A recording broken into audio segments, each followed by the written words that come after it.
안녕하세요. 이세라 지니아가답니다. 요한묵시록의 여정을 함께하면서 어떤 재앙도 재앙 자체만을 위한 것이 아니라 하느님의 처벌과 해방이라는 두 가지 측면을 동시에 갖고 있다는 걸 깨닫게 됐습니다. 요한 크리소스토모 성인도 바빌론의 패망은 오만한 세속의 종말이며 하느님의 정의가 드러나는 순간이라면서 우리는 그 순간을 두려워하기보다 기뻐해야 한다라고 말씀하셨습니다. 바빌론의 패망을 두려워할 것이 아니라 그것을 통해 드러나는 하느님의 정의를 기쁘게 기다리라는 말씀이겠죠. 오늘도 그 희망을 품고 안병철 베드로 신부님과 함께 요한묵시록의 세계로 들어가 보겠습니다. 신부님 안녕하세요. 안녕하십니까? 반갑습니다. 네, 그리고 늘 함께해 주시는 우리 방청객 여러분과도 인사 나누겠습니다. 환영합니다.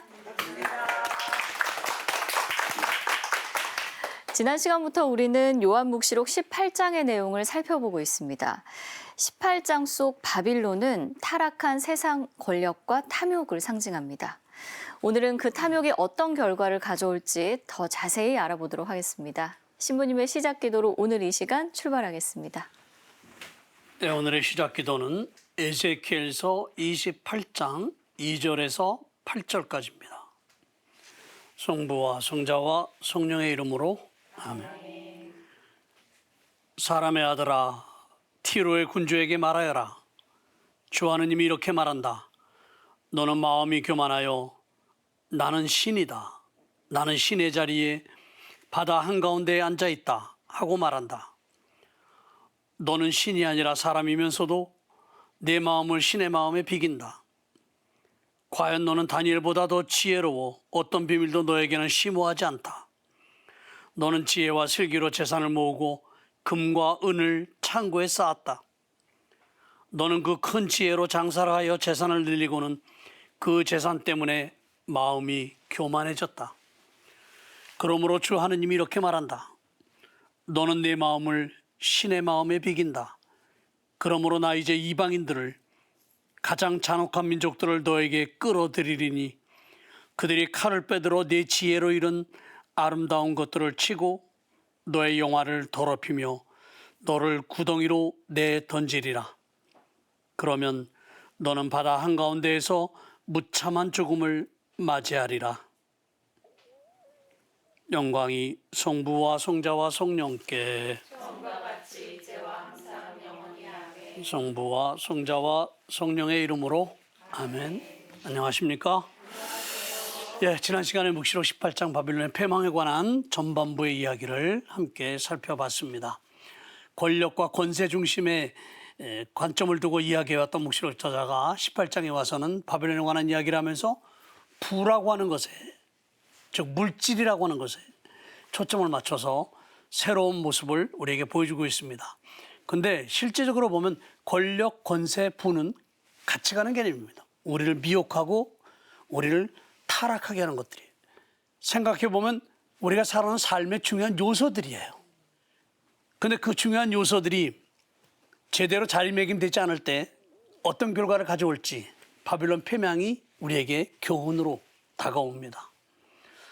지난 시간까지는 땅의 임금들이 통곡하는 그런 소리를 들었어요. 자, 바빌론 제국을 믿고 따르고 추종하면 땅의 임금들 자기들도 그 영화를 누릴 수 있을 거라고 지금까지 그렇게 해왔어요.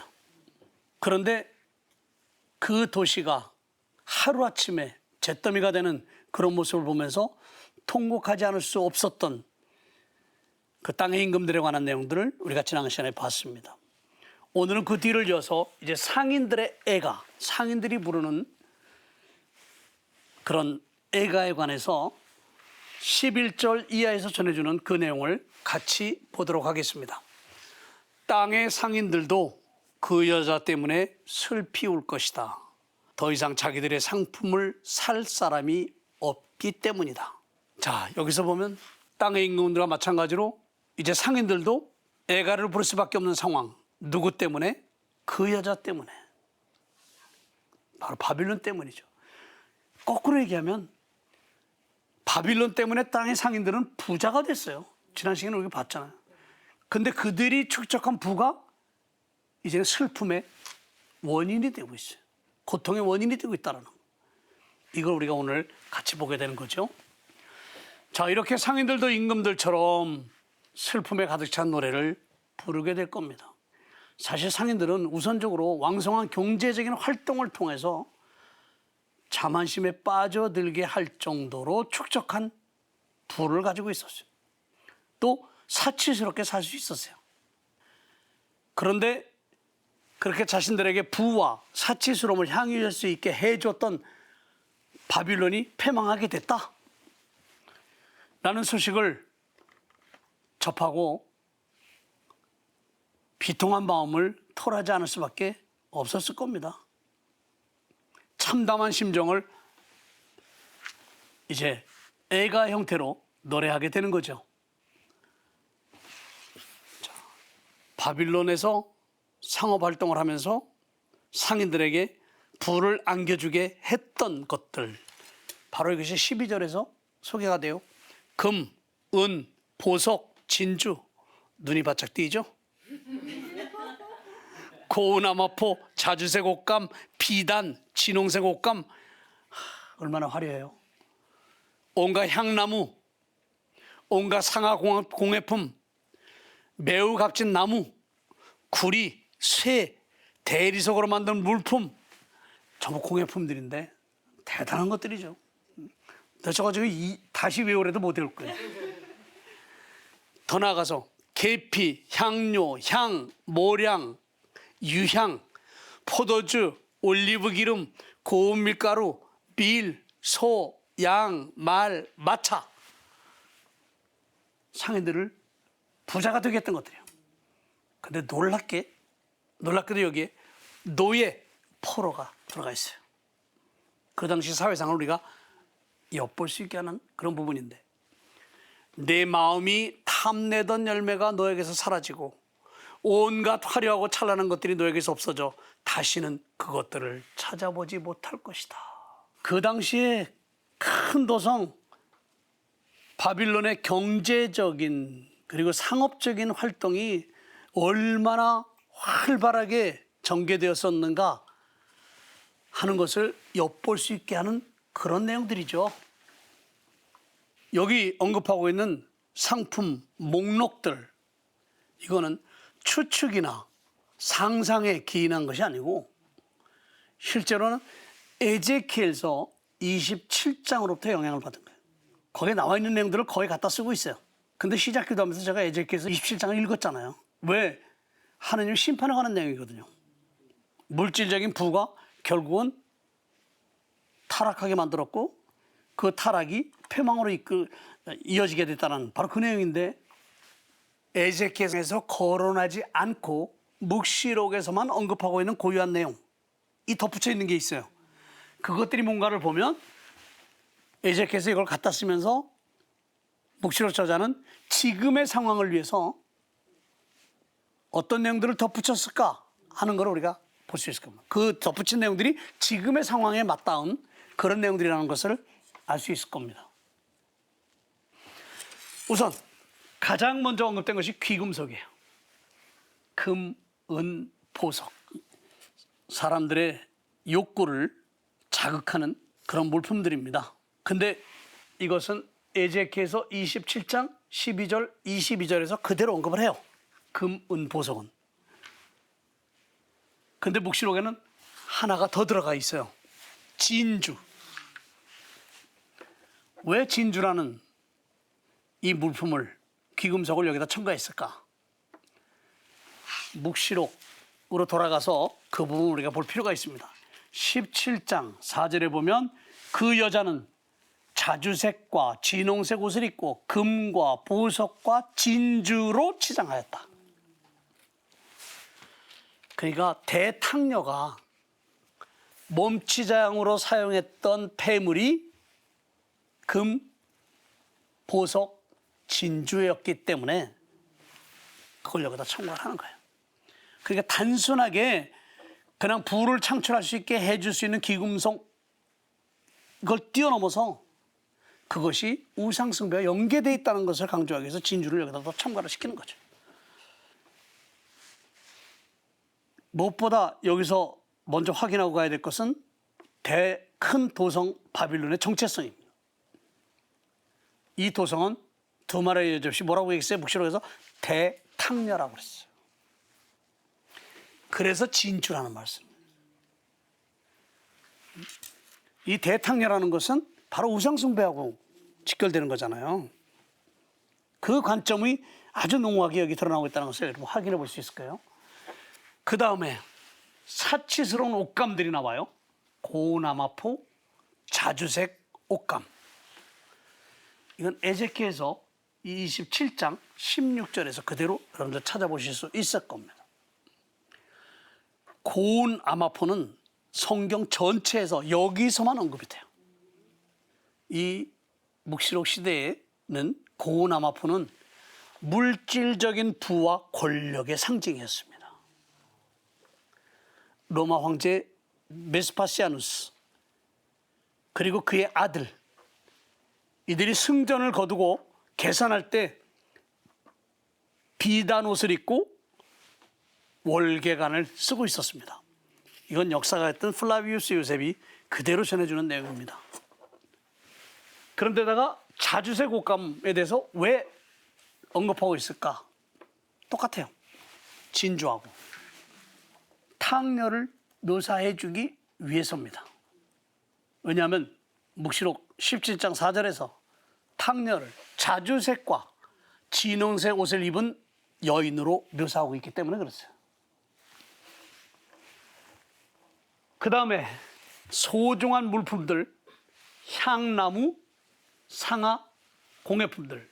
이건 에제키엘서 27장 12절에서 언급을 하고 있는데 우선 향나무에 대해서 언급합니다. 향나무는 나뭇결이 아주 아름답고 견고해요.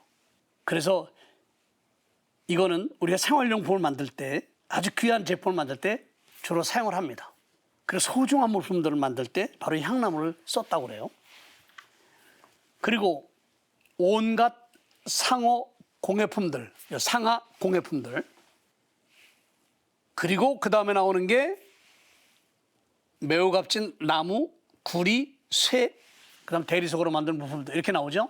구리나 쇠로 만든 물품에 대해서도 에제키엘서에서 그대로 이야기하고 있어요. 27장 12절 이하에서. 대리석은 뭐 두말의 여지 없이 예나 지금이나 똑같아요. 뭐예요? 사치스러움을 드러내는데 전통적으로 사용됐던 물품입니다. 그래서 우리도 부잣집들, 아주 좋은 집들 가면 다 대리석을 깔았죠.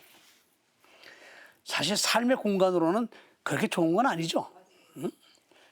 근데 그 대리석을 까는 것은 그만큼 대리석이 귀하기 때문이고 그걸 통해서 사치스럽고 부유한 그런 상태를 표현해내고자 하는 거죠.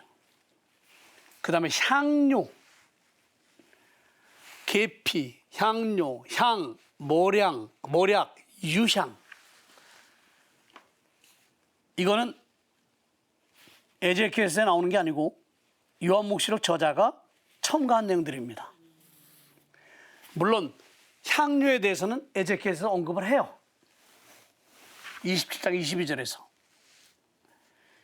그중에서 계피, 이거는 인도에서 이렇게 가져온 그런 물품입니다. 그래서 큰 가치가 있는 향료로 인식을 해왔었고요. 그리고 모략, 유향은 일상생활 안에서 보통 사용하던 그런 향료들입니다. 그 다음에 소비재 상품들, 밀, 기름, 포도주. 이거 에제키엘서 27장 17절 이하에서 소개되고 있는 그런 내용들입니다. 그 다음에 짐승들. 바쁘네. 여기 봤다, 여기 봤다. 소, 양, 말, 마차. 이것도 에제키엘서 27장 14절 21절에서 언급을 해요. 근데 여기는 마차에 대해서 언급을 하고 있습니다. 기원이 분명하지는 않아요. 그리고 마차라는 용어 자체가 성경에서는 거의 사용이 되질 않아요. 요한묵시록 저자는 통상적으로 사용되지 않던 운반 수단이죠. 그것으로 마차를 지정을 해서 지금 얘기하고 있는 거거든요. 그러니까 이거는 묵시록에서만 볼 수 있는 표현이에요. 그리고 자주 나오지 않아요. 거의 여기만. 결국 뭐냐? 사치스럽고 특별한 모습을 지칭하는 거예요. 그리고 나머지 노예와 포로. 이것도 에zeki엘서 27장 13절에서 언급을 해요. 옛날부터 노예는 상품처럼 이렇게 취급이 되어 왔었습니다. 그러니까 노예를 언급하는 것이 뭐 우연은 아니에요. 요한묵시록 저자는 이 큰 도성 바빌론이 저지른 죄의 최고봉이 무엇이었는지를 정확하게 간파하고 있는 거예요. 아무리 노예와 포로가 그 당시에 보편화되었던 상품처럼으로 인식되었던 그런 것이라 할지라도 우리가 똑같은 인간이거든요. 그들을 물품처럼 사용함으로써 부를 축적한 대바빌론의 정책이나 행위들이 얼마나 큰 죄악을 저지른 것인지를 묵시록 저자는 여기서 지적을 하고자 하는 겁니다. 특별히 로마 헬레니즘 시대 노예가 담당했던 상업적 활동들은 뭐 말로 표현할 수 없지만 지대했습니다. 특별히 농업 분야에 있어서 농업이 굉장히 힘든 거거든요. 그나마 농사나 짓지 표현은 그렇게 하지만 농사가 굉장히 어려운 거예요. 이게 다 노예들이 했던 일입니다. 바로 그들의 노동력이 이렇게 농산물을 만들어내는데 기여했던 거죠. 그리고 로마의 부유한 가정들에서는 노예들을 데려다가 그냥 마구 쓴 거죠, 사실은. 애들 보는 일부터 시작해서 허드렛 일 뭐 모든 거 다 노예를 시킨 거죠. 뭐 사실 이런 것들이 현대 와서도 없지 않아 있어요. 우리도 뭐 저 어릴 때만 해도 잘 사는 집에서 보면 아줌마들 어느 집에 가보면 그 노예는 아니지만 노예처럼 부릴 정도로 그 집에서 그냥 밥기나 얻어먹고 나머지 모든 굳은 일 다 맡아서 했던 사람들이 있었어요. 다. 요즘에는 뭐 가정부라 그래가지고 또 뭐 파출부라 그래가지고 이제 좀 제도가 바뀌고 변화됐지만 형태는 거의 유사한 모습입니다. 지금은 사실은 중요한 것이 뭐냐면 뭐 각자 직분이 다르니까 맡은 일이 다르지만 어떤 직분에 어떤 일을 하든 다 똑같은 하느님의 자녀로서의 인간이라는 사실이죠. 이런 점에서 서로의 관계가 형성이 돼야 되는데 그렇지 않고 부리는 사람과 부림을 받는 사람이라고 하는 상호관계가 형성되는 이런 종속관계가 형성되는 사회는 불평등한 사회일 수밖에 없어요. 그것이 계급사회거든요. 이것이 제국이 추구했던 사회잖아요. 바로 요한묵시록 저자는 에zeki엘서 27장으로부터 직접적으로 영향을 받아서 그 내용들을 여기다 갖다 기술하고 있지만 그 내용 이외에 몇 가지 내용들을 더 첨가함으로써 우상숭배적 그런 삶을 살았던 제국의 비판적인 그런 태도를 취하고 있는 겁니다. 사실 비판의 수위와 강도를 높이기 위해서 묵시록 저자는 물질적인 사치와 호화로움을 잘 표현해 줄 수 있는 용어들을 제대로 선택을 한 거죠. 네 마음이 탐내던 열매가 너에게서 사라지고 온갖 화려하고 찬란한 것들이 너에게서 없어져 다시는 그것들을 찾아보지 못할 것이다. 누가 이런 말을 했을까요? 본문에서는 알 수가 없어요. 지금 누가 했는지 애매모호하죠. 그러나 전후 맥락으로 보면 상인들이 직설적인 화법으로 큰 도성 바빌론을 향해서 한 탄식의 소리라고 볼 수 있을 겁니다. 내 마음이 탐내던 열매 라는 말로 시작되는 이 내용을 통해서 우리는 그 당시의 상황이 어땠었는지를 엿볼 수 있습니다.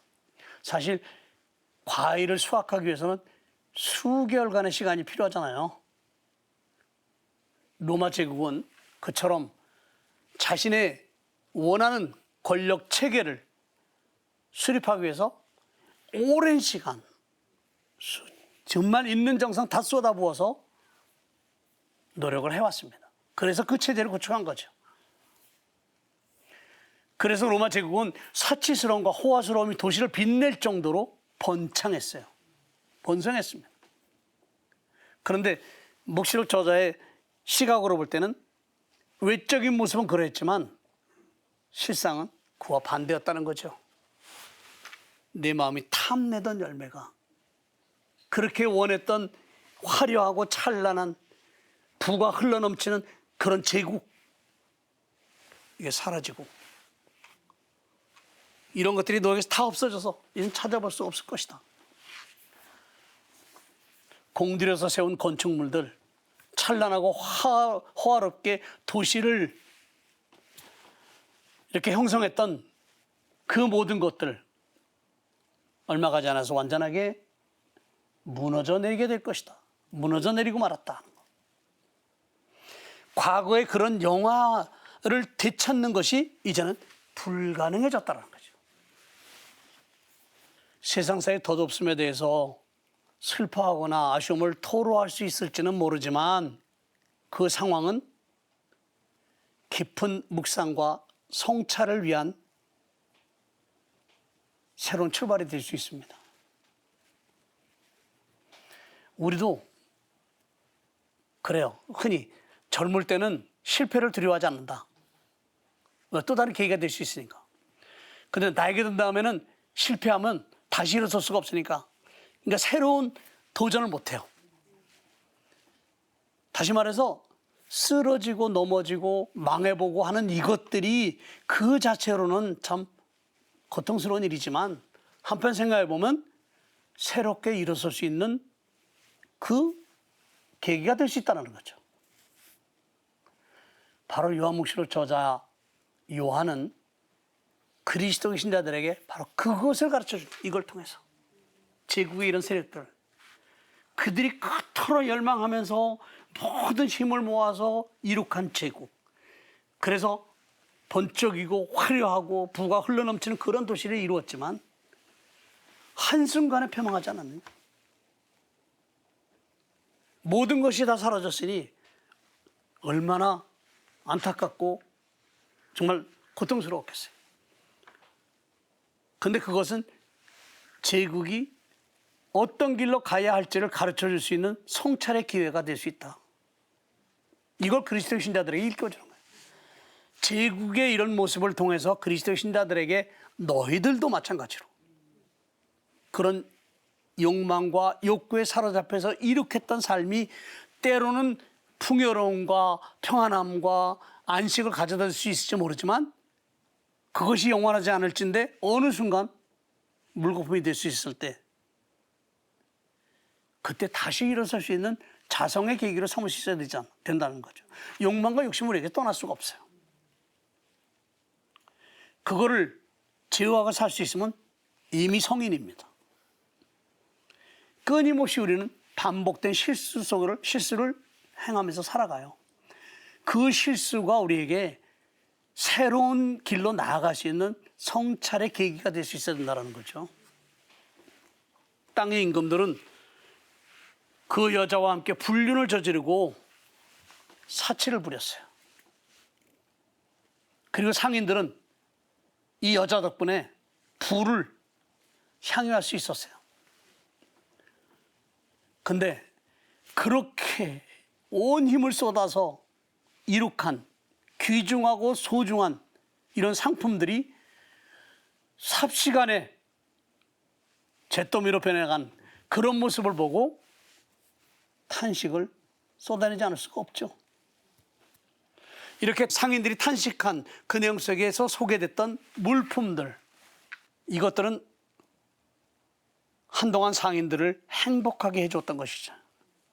상인들이 어떤 때는 마치 절대적인 가치 그냥 추구해봤던 것들이잖아요. 근데 자기네들의 의지와 관계없이 한순간에 폐허가 돼버린 거예요. 하느님 심판으로 인해서. 그러니 탄식하지 않을 수 없었던 거죠. 이렇게 땅의 임금들 역시 마찬가지로 자신들이 휘둘러 왔던 권력, 권세, 이것이 하루아침에 다 무너져 내렸으니 얼마나 고통스럽고 힘들었겠어요. 그러니까 탄식하는 거죠. 슬퍼할 수밖에 없죠.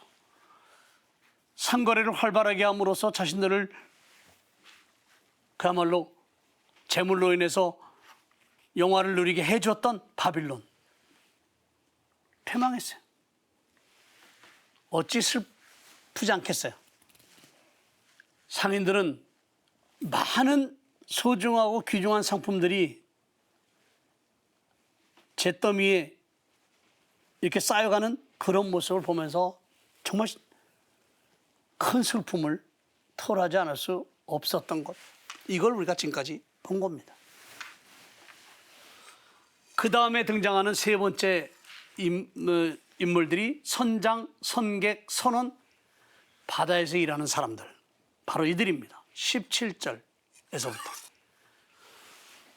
모든 선장과 선객과 선원과 바다에서 일하는 사람들도 다 멀찍이 서서 그 도성을 태우는 불의 연기를 보며 저 큰 도성 같은 곳이 또 어디 있으랴 하고 외쳤다. 자, 통곡의 대열에 참여하는 데는 제국의 구성원으로 살았던 사람들 누구도 예외가 없었어요. 물론 하나의 예외는 있었습니다.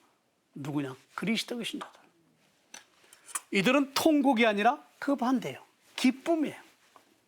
왜? 제국이 꿈꾸었던 영화로운 그런 현실이 그리스도 신자들에게는 고통과 아픔으로 다가온 것들이었거든요. 때로는 박해라고 하는 피할 수 없는 목숨까지 내놓아야 되는 그런 상황, 이걸 만든 것이 제국이었거든요. 자, 사회 구성원들 중에 선장, 선객, 선원, 바다에서 일하는 사람들, 이들 역시도 통곡의 대열에 동참을 합니다. 이들이 통곡한 내용들 역시도 에제키엘서에서 가져온 거예요. 에제키엘서를 보면 거기서는 선원들이 소리를 지르고 죽음의 표시로 머리에 먼지를 뿌리고 슬피 울며 통곡하는 모습을 묘사해 주고 있습니다. 근데 여기서는 저 큰 도성 같은 것이 또 어디 있으랴 하고 소리쳤다고 이렇게 얘기하고 있어요. 그 뒤를 이어서 보면 19절에서 머리에 먼지를 뿌리고 슬피 울며 부르짖었다. 이거는 에제키엘에서 나왔던 거죠. 그대로 갖다 쓰고 있는 거예요. 불행하여라 불행하여라 저 큰 도성. 바다에 배를 가진 사람들이 모두 그 죄와 덕분에 부자가 되었건만 삽시간에 폐허로 변해버렸구나. 자, 이것만 보더라도 얘나 오늘이나 똑같아요. 지금도 배 한 척 있으면 부자라고 그래요. 응? 그러니까 바다에 나가서 고기 잡는 사람들 다 선주가 아니에요. 다 선원들이죠. 근데 여기는 선주, 선원, 선객 다 들어가 있어요. 바다에 일하는 사람까지 다 포함해서. 묵시록 저자가 관심을 갖고 있었던 것은 에제키엘서에서 예언한 내용들이 성취되었다는 거. 다 에제키엘서에서 갖다 쓰고 있는 거잖아요. 그러니까 에제키엘서에서 예언자를 통해서 하느님께서 전해주셨던 그 내용들이, 예언들이 지금 성취됐다는 거예요. 이걸 보여주려고 해요. 그러니까 티로에 예고되었던 전형적인 처벌, 하느님께서 내리는 이런 처벌이 실제로는 로마 제국을 겨냥하고 있었음을 묵시록 독자들에게 보여주는 겁니다. 세상의 부가 집결된 곳이 어디? 로마였죠. 요즘에 세계 정세가 참 복잡하게 돌아갑니다. 지금 미국이 관세 전쟁하고 있잖아요. 모든 부를 그냥 싹 끌어들이듯이 지금 그런 모습을 보고 있어요. 근데 이거는 역사를 통해서 보면 제국이기를 원하는 모든 나라는 다 자기가 중심이 되기를 바라요. 모든 걸 이렇게 끌어들이는 거예요. 거기로. 로마 제국이 바로 그랬거든요. 부유한 사람들, 가난한 사람들, 노동자들, 또 사주들, 세상 모든 사람들의 공공연한 우상숭배가 이루어졌던 곳이 어디냐? 로마 제국이었죠. 상업적 모든 활동들만을 다 로마 중심으로 끌어들이고 끝나는 것이 아니고 사람들까지 다 포함해서 우상숭배의 중심지로서의 역할. 그러니까 하느님 편에서 보면 하느님과 같아지고자 했던, 아니면 그 이상이 되고자 했던 그 세력의 한 중심에 로마가 있었다는 거죠. 그래서 그 로마를 심판하신 거예요. 그러니까 묵시록 18장에서 아주 자세하게 기술하고 있는 이 내용들, 다시 말해서 상인들의 통곡 소리, 그 다음에 선원, 선주, 선객, 받으시기 위한 사람들의 통곡 소리, 이 모든 걸 정난하게 에ゼキ엘서로부터 갖다가 그대로 기술하면서 여기에 독자들에게 전하고 있는 것은 오로지 지금까지 말씀드렸던 것처럼 티로에 하느님께서 심판하시겠다고 예고한 예언이 지금 로마 제국 안에서 실현되었다라는 걸 보여주고자 했다. 황제 제국을 위해서 종로로 타기로 나서서 가까이서든 멀리서든 우상숭배에 능동적으로나 수동적으로 참여한 사람들이야말로 모두가 다 우상숭배를 자행한 제국의 수도, 여기를 떠받쳤던 사람들. 근데 이 수도를 하느님께서 엄중하게 심판하시는 거예요. 파멸시켜버립니다. 그러니까 하느님의 진리는 이 사건을 통해서 결정적으로 온 세상을 향해 선포됐고, 그러기 위해서 하느님은 지금 실행하시는 거예요. 심판을. 그러니까 그런 하느님의 심판의 실행 순간이 다가왔음을 인지하게 된 사람들은 심판을 예고하는 표징들을 꿰뚫어 볼 수 있을 것이기 때문에 땅의 임금들이나 상인들이나 선원들이 외쳤던 통곡의 소리를 들을 수 있었을 겁니다. 즉 그들이 통곡한다는 것은 뭐냐? 하느님의 심판이 이루어졌다는 것을 얘기하는 것이고, 그래서 보세요. 하늘아, 성도들과 사도들과 예언자들아, 저 도성을 보고 즐거워해라. 하느님께서 너희를 위하여 저 도성에 심판을 내리셨다. 드디어 하느님께서 그리스도교 신자들의 절박한 외침에 응답을 하시는 겁니다. 어조 자체가 달라지잖아요. 19절까지 보여줬던 어조하고 20절에서의 어조가 완전히 달라졌어요. 즉 땅에 살고 있던 다양한 부류와 다양한 직업을 가진 사람들, 이 사람들이 슬퍼하며 통곡했던 것과는 달리 하늘, 성도들, 사도들, 예언자들, 이들은 즐거워하라는 초대를 받고 있어요. 그러니까 통곡했던 모습과는 완전히 정반대죠. 우리가 이미 살펴본 것처럼 세상의 임금들이나 상인들이나 선원들, 이들은 제국 아래서 호화롭게 살던 사람들입니다. 부를 누리며 살았던 사람들이에요. 그런데 그 제국이 하루아침에 폐허가 되니까 절망할 수밖에 없었어요. 처절한 이런 통곡의 외침을 외치지 않을 수 없는 그런 상황으로 내몰렸어요. 그런 데 비해서 성도들, 사도들, 예언자들, 이들은 통곡이 아니라 기쁨의 초대를 받고 있습니다. 사실 세상의 임금들이나 상인들, 그 다음에 선원들, 이 사람들이 부를 누리게 된 것은 뭐냐? 자신들의 자의적인 선택에 의해서 제국 안으로 들어갔기 때문에 제국의 제도와 제국이 요구하는 모든 것을 수행하고 받아들이면서, 그래서 합법적으로 거기서 돈을 벌 수 있게 된 거잖아요. 그런데 그 자의적인 선택에 의해서 그토록 엄청난 부와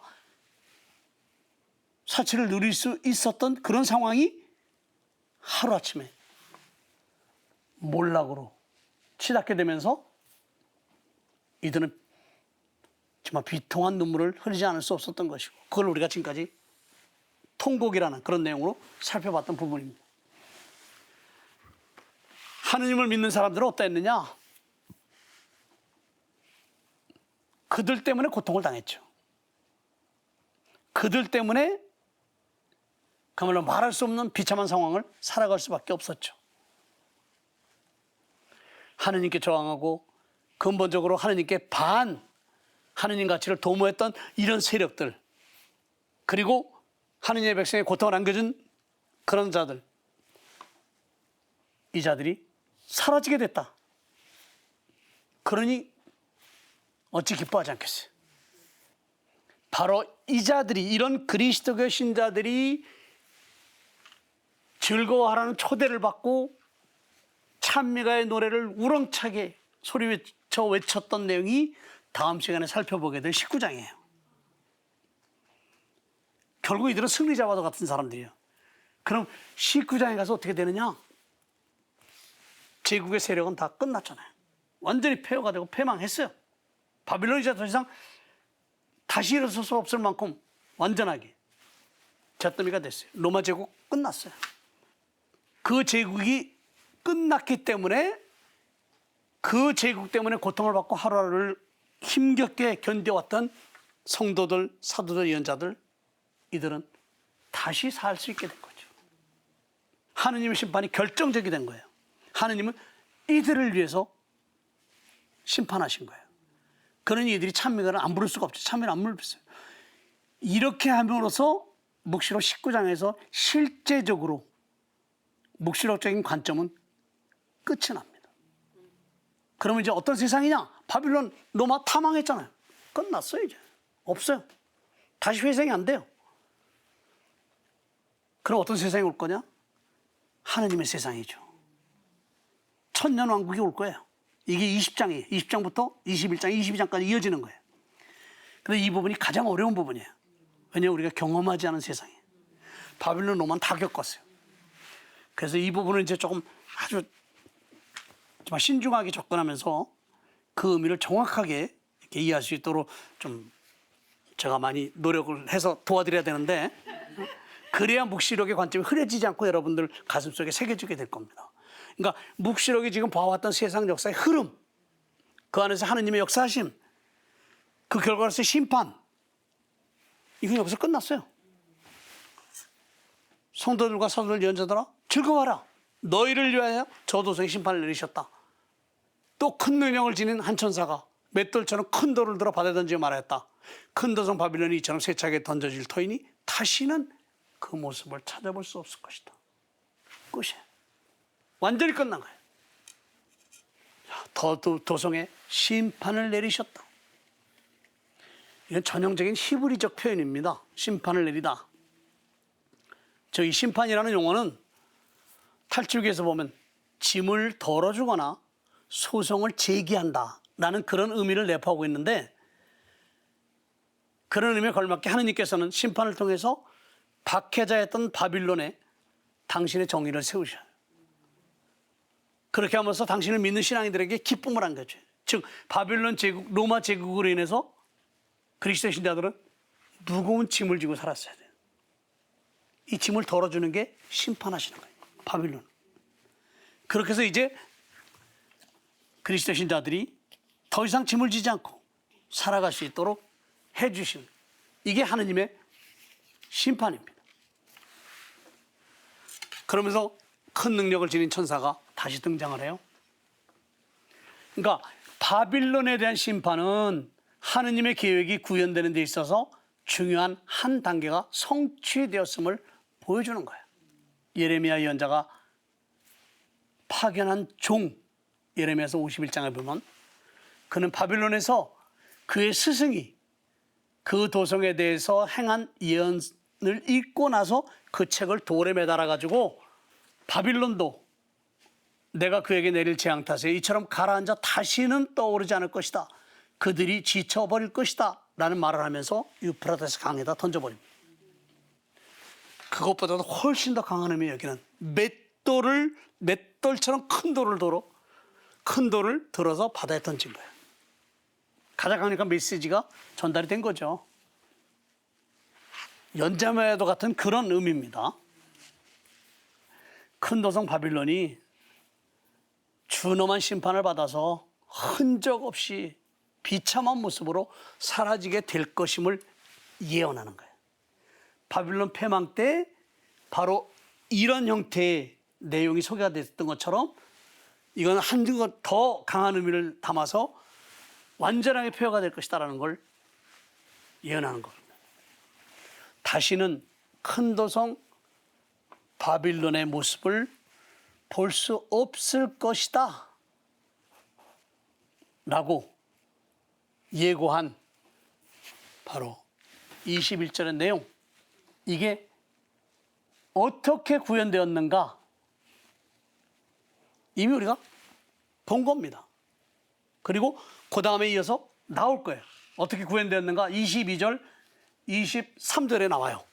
바로 뒤이어서 수금 타는 이들과 노래 부르는 이들, 피리 부는 이들과 나팔 부는 이들의 소리가 다시는 내 안에서 들리지 않고 어떠한 기술을 가진 장인도 다시는 내 안에서 찾아볼 수 없으며 맷돌 소리도 다시는 내 안에서 들리지 않을 것이다. 등불의 빛도 다시는 내 안에서 비치지 않고 신랑과 신부의 목소리도 다시는 내 안에서 들리지 않을 것이다. 너의 상인들이 땅의 세력가였기 때문에 모든 민족들이 너의 마술에 속아 넘어갔기 때문이다. 예언자들과 성도들과 땅에서 살해된 모든 사람의 피가 바로 그 도성에 드러났다.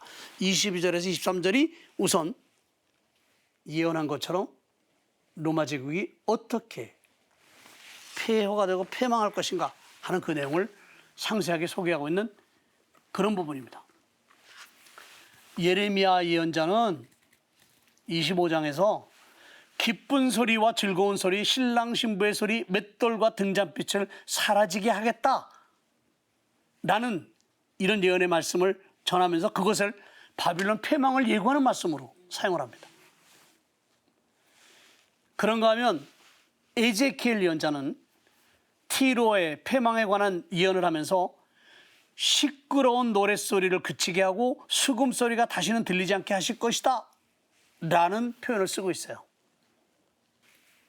그런데 에제키엘서 26장 이것과 묵시로 18장 22절 23절 이 내용을 보면 아주 유사한 형태로 되어 있기는 하지만 어조 자체는 사뭇 다릅니다. 즉 에제키엘서 26장에서는 상업적인 문화를 대변해 줄 수 있는 모든 것들에 대해서 준엄한 심판을 내리게 될 것이다 라는 예언을 하고 있지만 요한묵시록은 그렇지 않아요. 요한묵시록 저자는 아주 부드러움이 넘치는 시적인 그런 형태로서 평범한 일상의 모습에 대해서 그리고 삶과 기쁨과 인간적인 활동에서 나타나는 정열적인 결과들에 대해서 언급을 해요. 그게 뭐예요? 수금 타는 이들, 노래 부르는 이들, 피리 부는 이들, 나팔 부는 이들의 소리가 다시는 내 안에서 들리지 않고 어떠한 기술을 가진 장인도 다시는 내 안에서 찾아볼 수 없으며 맷돌 소리도 다시는 내 안에서 들리지 않을 것이다. 이런 식으로 표현해요. 즉 요한묵시록 저자 가장 먼저 언급한 게 음악이에요. 음악은 뭐예요? 공적인 축제 또는 공적인 의식을 거행할 때뿐만이 아니라 일상 안에서 기회가 있을 때마다 사용하는 그런 거죠. 이런 음악을 지칭하는 거예요. 그리고 나서 장인들에 대해서 얘기하잖아요. 어떤 기술을 가진 장인. 그리고 맷돌 소리에 대해서 얘기해요. 여기서의 맷돌 소리는 씨앗을 가는 그런 소리입니다. 우리 맷돌, 콩, 두부 만들고 할 때 그런 거 있잖아요. 그런 맷돌을 얘기하는 거예요. 그 다음에 등불의 빛. 밤에 거행되던 흥겨운 축제를 밝혀주는 그런 빛. 우리가 캠핑 가서 캠프파이어 할 때 하는 그런 빛을 얘기하는 거예요. 이렇게 천사는 평범한 삶의 기쁨을 표명해 줄 수 있는 그 어떤 것도 남아있지 않게 될 것이다. 뭐예요? 전멸이죠. 완전한 파멸이에요. 다시 일어설 수 없을 완전한 이렇게 준엄한 하나님의 심판이 내려지게 될 것임을 얘기하는 거예요. 모든 것은 우상 숭배로 인해서 다 썩어버렸어요. 그렇기 때문에 썩은 거는 완전히 파멸 가져가는 거예요. 모든 것이 다 오염됐어, 우상 숭배로. 그러니 완전하게 파멸을 하지 않는 한 다시 되살아날 것이기 때문에 전면적이고 총체적인 심판입니다. 그러니까 우상숭배를 있는 사람들은 이제 완전하게 파멸을 이룰 거예요. 임금들, 상인들, 세력가들, 이들 모두가 바빌론이 저지른 죄악에 동참했던 사람들이죠. 우상숭배라는 마술에 빠져들어서 함께했던 자들. 그러니까 제국과 똑같았던 가치를 가지고 살았던 사람들. 다 송두리째 하나님께 심판을 통해서 처벌하실 것이고 멸망으로 가게 하실 겁니다. 예언자들은 저주받은 도시들이 지닌 매력을 마치 마술사들이 남을 흘리던 모습과 동일시합니다. 니네베, 바빌론 그런 도시들. 마찬가지로 그렇게 묵시록도 그런 표현을 씁니다. 땅에서 살아있는 모든 사람의 피가 바로 그 도성에서 드러났다. 자, 박해자였던 제국은 무지한 이들의 피로 적셔졌어요. 그 도성에서 피가 드러났어요. 이에 대해서 하느님의 정의가 이제 심판을 통해서 그 모습을 드러내기 시작한 겁니다.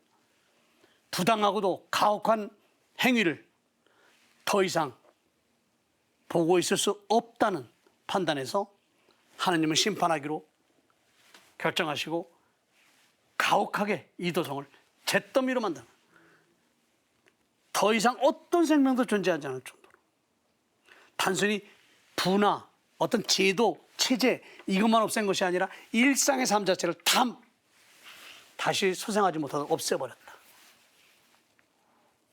이렇게 하느님의 심판은 준엄한 형태로 이루어졌어요. 누구를 위해서? 제국의 세력 때문에 고통받는 이들, 정의롭게 살아왔던 이들, 하느님의 말씀을 따르며 살아왔던 이들을 위해서.